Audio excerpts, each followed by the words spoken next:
Bienvenue dans la vidéo de présentation de l'Escape Game réalisée par la 3e D de la génération 2023-2024 au collège Les Garrigues à Montpellier. N'hésitez pas à faire des pauses dans cette vidéo pour prendre le temps de réfléchir aux énigmes. On va voir si vous aussi, vous avez les solutions. On commence la présentation avec un tour de la salle dans laquelle ils ont installé les différents éléments qu'ils ont créés. Pour réaliser l'Escape Game, il y a 45 minutes. Voici une enveloppe qui contient une télécommande et une lettre. Dans cette lettre, on va pouvoir trouver des informations secrètes. Il y a une croix rouge, qui est notre premier indice, et il y a ensuite 3 chiffres qui sont visibles uniquement grâce à la lumière noire.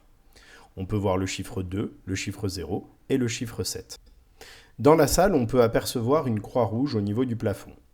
Lorsque l'on vise cette croix rouge avec la télécommande et que l'on appuie sur les 3 touches que l'on venait de déterminer, la clé va descendre du plafond grâce à un système qui a été installé au-dessus de la dalle de faux plafond. On peut alors la récupérer. La clé permet d'ouvrir une boîte qui contient une diode qui va clignoter selon un code Morse à l'aide des différents boutons. Chaque couleur a une importance car elle correspond à une lettre, mais ça, on le comprendra plus tard dans une autre énigme. Sur une autre table, on peut trouver une lettre qui a été rédigée par IA et qui est là pour l'ambiance. Elle contient des lettres surlignées en vert et en orange qui permet de déterminer le mot prise électrique et table.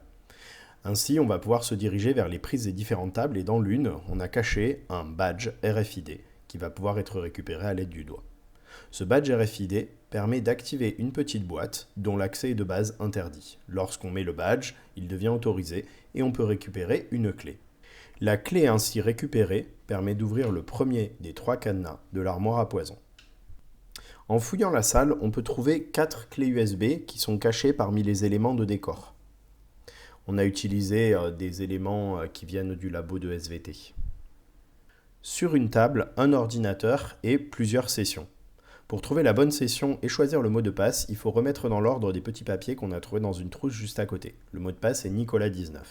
Une fois qu'on a ouvert l'ordinateur, on trouve un fichier compressé sur l'ordinateur et lorsqu'on essaie de l'extraire, ça nous demande un mot de passe.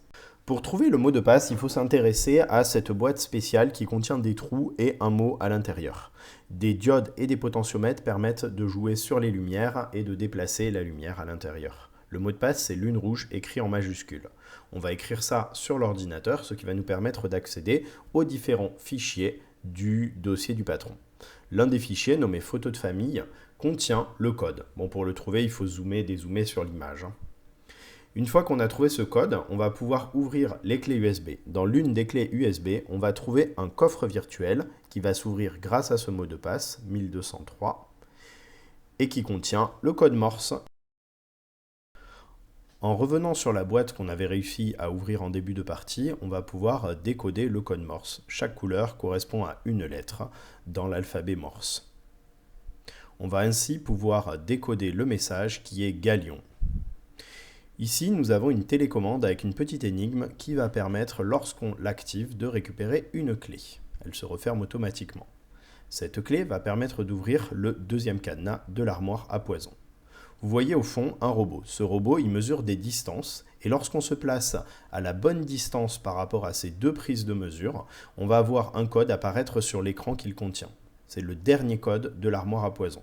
On va pouvoir alors ouvrir l'armoire et dedans on va trouver différentes fioles. Il faut choisir la bonne, celle qui s'appelle Galion. Nous avons ici une victoire. Il est possible d'obtenir une victoire améliorée en créant l'antidote. Pour cela, on trouve une boîte avec dans son tiroir un protocole sous la forme de petites étiquettes qu'il faut remettre dans l'ordre. Elle contient des symboles et des références de produits qu'il faut assembler. Il y a 4 symboles. Ces 4 symboles, lorsque on les appuie sur la boîte, on va avoir le nom exact des produits qu'il faut utiliser et qui sont définis dans le protocole. Je n'ai pas filmé la dernière étape qui consiste à assembler ces produits pour réaliser une expérience qui va faire un changement de couleur et ainsi créer l'antidote. Voici le scénario global qui a été réalisé par les élèves avec toutes les solutions à toutes les énigmes. Encore une fois, je félicite cette génération qui a fait un travail formidable. Bravo à eux.